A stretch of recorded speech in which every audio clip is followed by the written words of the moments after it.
Hey everyone, this is Lauren McLean.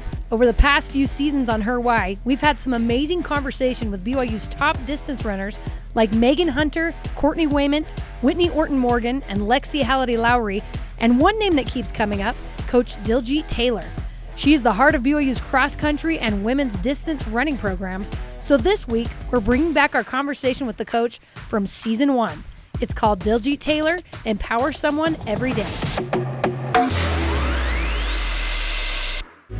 Her triumphs: I took a group of women that didn't believe in themselves, and I just believed in them. Her trials: I never wanted to go to practice. I was losing a ton of weight. Her story: I just put my faith in God and just trusted the system. Her why: I want people to see what I did and say, oh, that's so awesome. I'm going to be better than that. That would be how I hope that this journey ends. This is Her Why, where we tell the stories from BYU women's sports. Here's your host, Lauren McLean. Diljeet Taylor has received a lot of recognition for what she's done with the BYU women's cross-country team, and rightfully so. She helped her runners to 6 top 10 finishes at the NCAA championships, including a national title in 2020, and was a runner-up in 2019 and 2021. And in June of last year, she was named head coach of the women's cross-country team, and I'm honored that she now joins me here in studio. Diljeet, thank you so much for coming. Thanks for having me, Lauren. So you've been involved with BYU's cross-country program since 2016 as an associate head coach, but you weren't named head coach until 2021. What was that like for you when you were named as head coach? Was it something you were expecting? It was more of a technicality when the church approved that title change. So I was super grateful that they were recognizing the work I was doing, as I was the women's head coach since 2016. So for me, it was just a reaffirmation of the value that I feel here at BYU. Why was it a technicality? With the church, with working at BYU as a head coach, I think past practice has been that you have to be a member of the Church of Jesus Christ of Latter-day Saints to be in that title, working in that role. And so when I came on, I assumed the duties and the role of being the head coach of the women's team. And so it was nice to actually have the title that matched the responsibilities. Do you know what went into that decision? Like, okay, let's let her do this. Let's let her have that title. Yeah, I don't know the behind-the-scenes stuff. I know that administration worked on it, and there was a lot of people involved, probably up in Salt Lake as well. And so for me, it was just, again, an affirmation of this is a place that values me and values the work that I'm doing and sees me for the responsibilities that I have. What do you feel like that means for the world of cross-country to have a female such as yourself become the head coach at BYU? Well, it's good. Nationwide, there's only a 13% of women that coach women in our sport. And so when I can assume that role and be more visible and seen, I think it helps with those percentages. To get more women, you have to see her to be her. So I feel like I'm doing my job here with the success that we've had. That has brought a ton of visibility. And then just to have the title to go with the role, it just continues to create more opportunities for women to just help our gender in the sport. Did your life change at all once you were officially named head coach? Did anything change? No, everything has been the same. Wow, that's so crazy. Does it make a difference that the women's team is coached by a woman? Like for the girls themselves, do you feel like? Yeah, for my women, I think I like to say that I can have a more intimate relationship with the women, being a female role model, and that allows me to coach them in a different way and just be emotionally invested and connected, and it looks different coming from a woman. You grew up in California, but your parents are originally from India. Have you ever thought about what your life would have been like if your parents would have stayed in India? All the time. Growing up, I grew up in a super strict family, and oftentimes I was really frustrated with the cultural expectations that were placed on me as a young girl to immigrant parents, but oftentimes would remind myself that my childhood in America as an Indian girl looked vastly different than what it would look like in opportunities looked way different than they would be if I was in the village in the Dasanj Galan in Punjab, India. So super grateful. Do you see any similarities between the culture in India and maybe the Church of Jesus Christ of Latter-day Saints. Yeah, a lot of the standards align, and I feel the moral compass faces the same way. And so it was easy transition for me to come here and embrace the values since I was already brought up in them and living them. And yeah, just easy to embrace it. A lot of similarities with the way of life and the way of thinking. What do you feel like you learned from your parents that maybe has helped you as a coach? Work ethic has been probably the most important thing. As a child of immigrant parents, I think overworking is a real thing. I'm like always filled with anxiety if I'm not doing something in every moment of my day, because I think that's just the environment I was raised in. So I assume that same personality that came from my parents. But really just if you work hard, you'll see the rewards. And in coaching, I think that especially for my parents, they worked a long time really hard and maybe didn't see the rewards right away. It took time for them to build that. And coaching is the same way. Sometimes you don't see the rewards instantly. It's not instant gratification. We're so used to that now, right? In this modern day, instant gratification is what we seek. But what I've learned is you put the work in and eventually you will see the rewards. Tell me a little bit more about what it was like growing up in your home. Growing up in my home, there was a lot of expectations that were already, it was like almost a handbook. Like, this is what is expected of you. And nothing individually really. It was just like, this is what you do. This is just what Indian girls do. And so that's just how it was. And I accepted it because that's how it was for all my cousins. Same expectation for my sister, my mom, aunt, grandma. We all had the same, basically, ceiling. Wow. And no one really asked what your dreams are. And so I remind myself of that often. And not only just, it's important. That has helped me become the coach that I am, because it's important to me what women's dreams are. And I'm going to chase those dreams with my women. I wish that, well, I wouldn't be the person I am without that upbringing. So I can't say I wish it was different for me, but I made it different for me. Yeah. And by chasing those running dreams. And so I'm really excited about the opportunity to continue to chase dreams with women. It's my whole purpose of why I'm here. That gave me the chills. So with that upbringing, that type of upbringing where you mentioned that they don't really ask you your dreams and what you want to do, you just kind of have to go by the book. How were you able to find cross country? I started in extracurricular sports. We were allowed to do that growing up. So I played soccer, I swam, I played basketball, played tennis, and running was just the thing that brought me the most amount of success. It was the common thing that I was really good at. And when you start winning, it's, the best drug in the world. And so yeah, it found me. Running found me. What made you want to do it after high school and into college? As I started getting the school record in high school and just started getting recruited at the junior year of high school, it was something that I had fallen in love with, and I wanted to pursue it beyond high school. But I knew for me that probably wasn't going to be a possibility, and I was told it wasn't a possibility. It's like Indian girls don't run in college, and so I had to kind of shut that down in my mind for a couple years, and then later on, I would chase it on my own. So what were your parents' reactions when you told them you were going to run it? What was it, Cal State Stanislaus? Yeah, they weren't really a part of my life in that particular moment. I had left my house to kind of live life on my own terms and took a really unconventional path to the entry into the NCAA. But again, super grateful. And as we've looked back upon those years, I think I'm super grateful that I took that step and just followed my own dream. Well, you had a lot of success running in college. What was it about that made you want to start coaching yourself?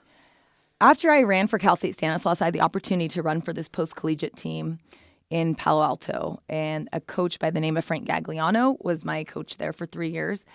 And he saw something. He saw the coach in me long before I did. I never would have considered coaching as a career path, and he saw that in me, and I trusted in him.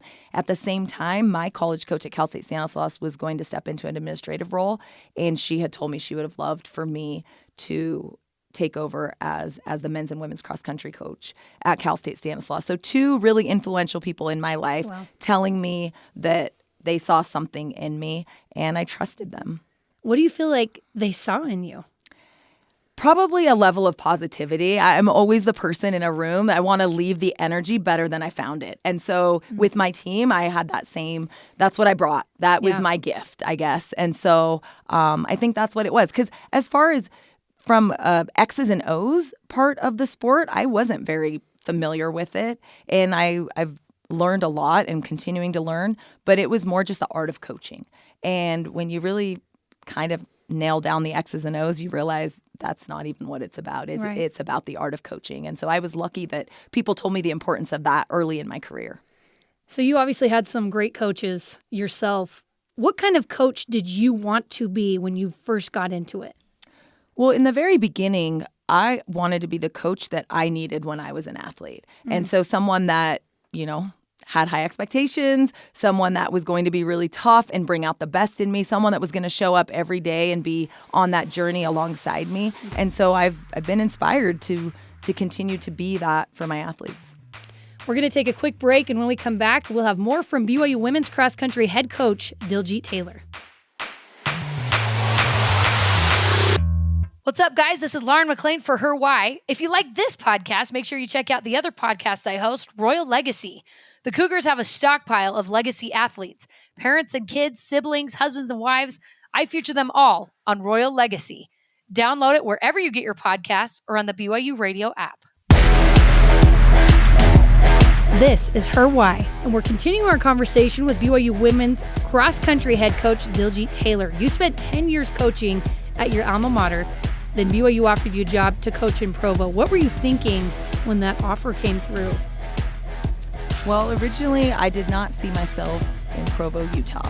And so when I came for the interview, it became a little bit more of a recruiting process. And I really just felt inspired to be here. I felt like the women needed me. And that sounds so cliche when people talk about BYU. But yeah, I really felt that inspiration and took the leap of faith and moved my family out here in 2016. You feel like Ed Eyestone was recruiting you to come Yeah, coach. he reached out to me. And again, I didn't have a lot of ties to BYU. Yeah. My father-in-law is alum, and that's pretty much it. They lived in Lehigh, and Ed and I had crossed paths at several track meets. And so we had a little bit of a conversation about that. But other than that, there was no strong pull until I got on campus. What did you know about BYU before you came here? Jimmer. Really? That's it. Yep. Did you grow up a basketball fan and you watched? Yeah, or you just I was a remember the basketball name? fan, and my husband and I would come to Utah for Christmas, and we would, catch a basketball game. Wherever we go, we try to catch a basketball game. And so I remember watching Jimmer my seats are much better now, thanks to Brian Santiago. But I would come to a couple basketball games. And so, yeah, that was what I knew about BYU. Oh, my gosh, that is so fun. Does Jimmer know that? No, I hope he does. No, one day I will tell him about this. Oh, I bet he'd love that. So you come from a background in the Sikh faith. Were you wondering if you could fit in Provo when you first came here? Like, how am I going to do this? Yeah, growing up with a lack of diversity, I always wanted my boys to experience something different than I did with just a ton of diversity. And so that was one of my apprehensions coming here. But also being of the Sikh faith, we just teach if you're Christian, be a good Christian. If you're Muslim, be a good Muslim. And so I was able to be really accepting and loving to those that were different than I was. And I just chose to be the diversity. I love that.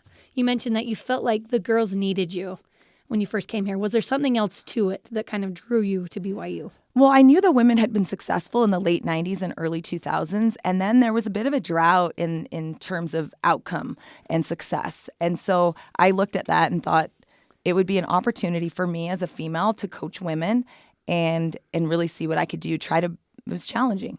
Let's see if I can bring these women back to national relevance and inspire them and empower them in the process. I knew the women of BYU were going to be similar in some cultural aspects. Yeah. I knew that there would be a resemblance to some of my childhood, and I could relate to that. It was relatable to me, and it was meaningful to me. So there was more to it than just getting on a podium. And it sounds like you like a challenge. Is that right? I love it. I love it. That's so cool. So I know that you had visited Provo before. You mentioned your father-in-law lives around here. But was it still a bit of a culture shock when you first got here? Yes. I look back and think of stories of just things that are said to me, whether it be from neighbors or even just at the country club. And I'm like, wow, really went back in time. But, I've embraced it because I think the intentions are so good. And it's just a place, it's a special place. And I can't explain it to people outside of here, even my colleagues that were super shocked. I was at a point in my career where I was ready to take that D1 jump. Yeah. And there were several offers coming through. So at some point, I was going to take that Division I leap and see what I could do at this level. And they were shocked. And as they've learned about my journey over the last 7 years, they've come to an understanding and just, wow, we get why you're there now. But in the beginning, it was a bit of a shock, not just to myself, but to people in the arena of track and field. Amazing. Like, what is she doing at BYU? What are you doing? Well, your husband's a member of the church. Is that right? What was his reaction when you decided to take the job at BYU? Well, I called him on my way home from the interview and said, we're going to move to Provo. And he said, they offered you the job on the spot? And I was like, no, because they still had interviews to do. I was like, no, but they're going to. I was really confident. And they did. And we did it. We just packed up our house and in a couple of weeks moved across the States, and now a resident of Utah. Like, I tell people, like, where do you live? I live in Utah. It's like, what? But do you say I'm a Utahn? That's no, I don't say question. That. I haven't got to that point yet. I'm not there yet. No. So your husband was just like, okay, yeah, let's do it. Yeah, and it really worked out well with his career. He was able to call his boss, and he was working remote before everybody started working remote. Yeah. And so it's been great for our family life just to have him around more, and he's so supportive. I could not do this without the three guys in my life that, are in the background making it possible. So cool. What was it like coaching that first season in 2016? Oh, I'd give anything to go back to those feelings. Oh. We just, I took a group of women that didn't believe in themselves, and I just believed in them. And it was really that simple. For 10 weeks, I believed in them.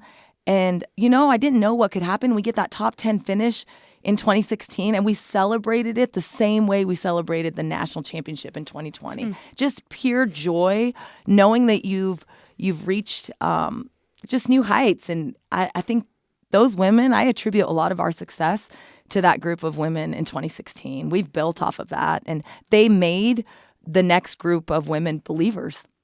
Well, you've created that atmosphere. You created something so special. You created a sisterhood, I would say, between your athletes. How do you feel like you were able to do that? Well, I think it was really important for us to one, come up with the team culture, but also just an identity of who are we and what is our purpose? Why are we doing this? Sport has to be more than just chasing times and records. And we came up with this BYU Run for Her.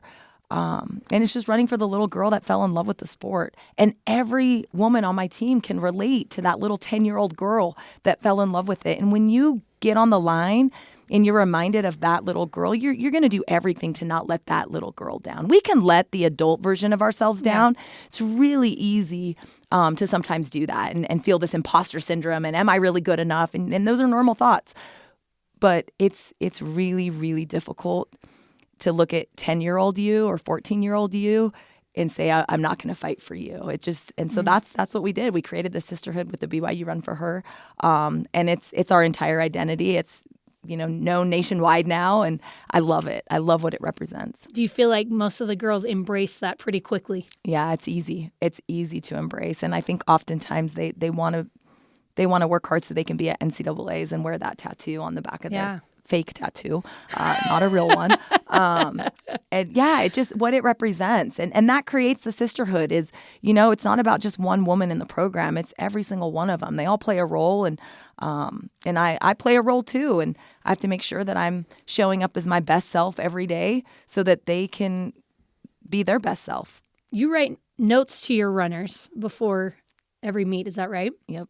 How did that start? How did you come up with that idea? When I got into coaching, I recalled I had a high school coach, Coach Johnson, that wrote me a card before sections in high school. And it was so meaningful to have someone just write this good luck card and that they believed in you. And I just felt something when I read that. And again, it may have been different for me as a girl. Like, I didn't really hear those words a lot. I just didn't feel that. And so I felt something when I opened that card. And when I got into coaching, I wanted to have something that made my athletes feel that same way. And so I've done it forever and ever, and I will have to do it forever and ever, even if I don't want to, because it is just going to be part of my, legacy is like, yeah, she wrote note cards to every single one of her runners. And they get more creative as the season goes on. They start out really simple, and obviously at national championships, they're like blinged out with pictures, and oh my gosh. It takes forever. But it's really important, especially like inside those cards, to just be able to write those words over and over again. I believe in you, those 4 words. Those are constantly in those. I mean, athletes I coached a decade ago, 15 years ago, have note cards. And a lot of times they keep them, throughout their journey of 4 or 5 years. They now have this like box full of note cards that I think if you read that over and over again, you start believing it. How have some of the women responded to those notes? Well, it's interesting because now I get them in return. And it's just, I usually the night before NCAAs, whether it's indoor or cross country or outdoor, I have just sitting on my hotel floor reading these cards that the women give me. And it's just, it's meaningful because they're being able to express gratitude through these note cards. And that's one of the big things in our team culture is faith, trust, love built on gratitude. I think gratitude has to be the lens that we like see life through. Makes everything so much easier. And so when they express that gratitude, I just get to watch. They grow into these strong women right before my eyes, and I get to watch that whole process. And so oftentimes in those note cards, they're able to express emotions that maybe you just don't verbally say to someone in person. For sure.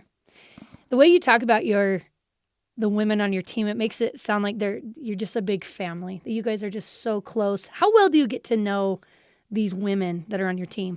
Really well. I mean, we always have we started this tradition where we buy like 7 packs of Oreos and a gallon of milk, and we just sit there and dunk the Oreos and all of our emotions. And so, in order to coach someone, you have to fully know what they're going through outside of the sport, right? Like, who are they married to? I get to know their spouses. Like, what are their trials? What are their challenges? What are their dreams and passions? What do they want to become? Who do they want to become?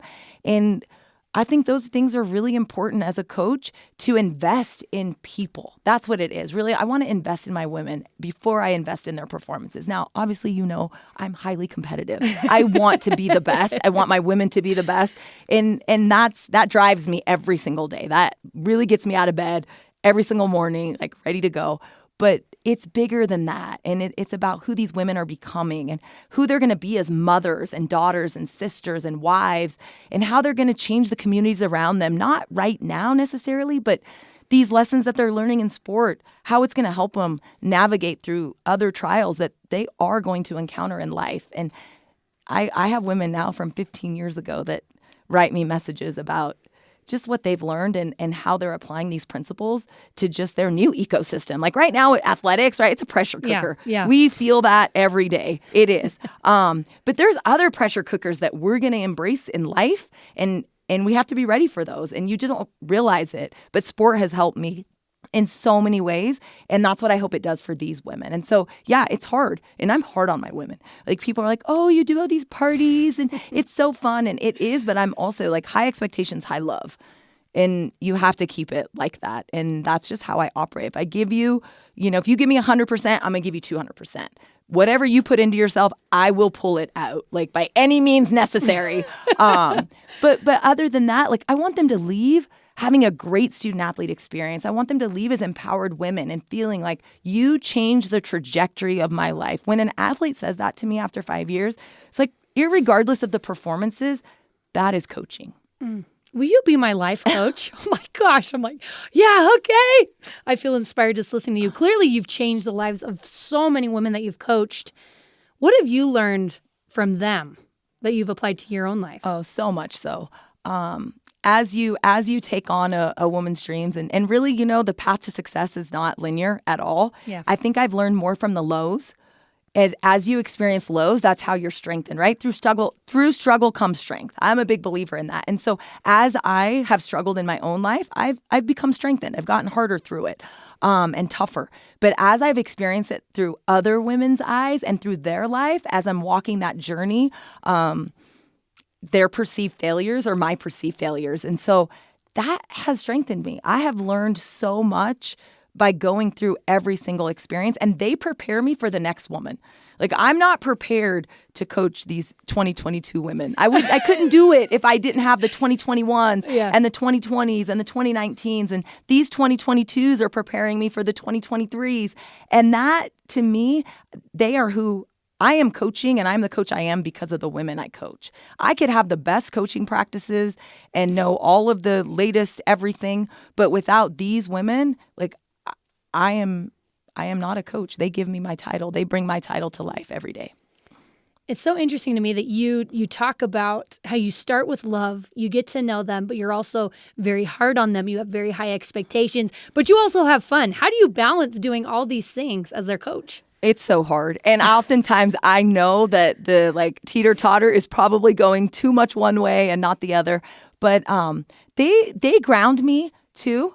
And I ask women, do you want to be good or do you want to be great? Yeah. I want to ask you every time in August, do you want to be good? Do you want to be great? And they're not going to come back. Most of them don't come back and say, I just want to be good. Yeah. Right? They all want to be great. So I remind them of that. Hey, we're going to go through these hard things because we want to be great. And so they get through that hard stuff. And we try to balance it with my thing of high love is the note cards, the team parties, the fall fling, the winter, everything. I mean, there's so much stuff that we do that they're going to remember those things much longer than they're going to remember the one race that, was wherever. And so I try to make those experiences special. At NCAAs, they're going to have the best experience than any other athlete that is showing up. I know that I want to make sure when I put my women on the line, I feel so confident in not just their preparation, but also just what I've done to get them there, how the path. It can't just be the workouts. It has to be the path that took them there. And I find a lot of pride and confidence in putting them on the line, knowing that we've done it the right way. Yeah, and you did everything you could. Yep. You mentioned that the three guys in your life have helped you so much in this journey. How do you balance being a wife and a mom and a head coach? Yeah, I can do two things really well, and I know that. And so there are going to be times that I'm a mom and a coach. There's going to be times where I'm a wife and a mom, and something is on the back burner, and it's just there's a season for it all. When I first started coaching and became a mom, I was seeking this work-life balance that people talk about. You listen to all these podcasts and read these books, and you're I was constantly searching for something that didn't exist. As soon as I realized it's about compromise. And that's what it is. And you're going to miss stuff. Yeah. You're going to miss stuff. And I'm the first one to admit it's really hard for me to be present. When I'm in season, that is where my heart, my mind, my soul is. And I have to work on that. It's something that I have to work on. I'm super connected to this tiny little phone that is always needing me. And so it's a compromise. And my kids know that. Yeah, they are tough on me. I walk through the door and they will be like, hey, what happened to this event or this race or this athlete? And they just, they have high expectations of me. And I love that. We're doing this together. Yeah. There's a lot of experiences that we get as a family with me being a head coach here at BYU. And sometimes I have to remind them of that. Hey, this is part of it. That's so cool. One of your goals for everyday life is to empower someone each day. How do you accomplish that goal? So my self-check on my drive home every single night, and if I'm on the road, just on the way back to my hotel room, there's just wired inside my brain of how I think is, did you empower someone today? And oftentimes that's an easy ask because I'm coaching women. It's obviously you're empowering them either through workouts or writing a text message or just giving them a high five. And if I can't think of it, oh man, I didn't. I was just so focused on what I was doing. I don't think I really meaningfully empowered someone that I can specifically remember. And so I will just sit in my driveway and either make a phone call or a text message. And what's crazy about that, Lauren, is when Anna Camp won NCAAs, I was in February driving around and I asked myself, who did you empower today? And that day I was I can't think of anyone. So I remember calling Anna Camp saying do you want to win NCAAs? Because I think you can. And so in June, when she won NCAAs, she recalls that February phone call that happened. And it was just my daily check of who are you going to empower today? I love that. I think that's such a good example that everyone should try and do in their everyday life. Take a step outside of themselves and look to somebody else. My last question for you is in your incredible career that you've had so far, is there a moment that sticks out to you the most? The most recent. Everything, the 2016 NCAAs was special, but winning every single win we've had. But really just, there isn't a moment. I think they've all been etched in my memory, and they all hold their special value and weight. But it just, I'm hoping for, I'm always working for the next moment. What's that next moment going to be, right? Who's that next person that I'm going to make the memory with? But not any particular one. They've all there have been so many. I've been so blessed in what we've gotten to accomplish, and I never want to take that for granted. I think when you're in it, you sometimes take it for granted because success was just happening. And it wasn't just happening. There was a lot of behind the scenes that was going on, but it just was one thing after another. And so, looking back at it, it's like, you just want to take advantage of every win, even no matter how small it is really just embrace it. So when women do something great and they're kind of disappointed because they want more, I'm like, no, we're going to celebrate these small wins because all these small wins add up to the big ones. I'm here with BYU women's head cross-country coach, Diljeet Taylor. Diljeet, thank you so much for coming on with me today. You are incredible. I think we all now wish we were part of your team in some capacity. Thanks, but thanks so much for taking the time. Thanks for having me. You can download and listen to all episodes of Her Why on the BYU Radio app or wherever you find podcasts. Her Why is a production of BYU Radio.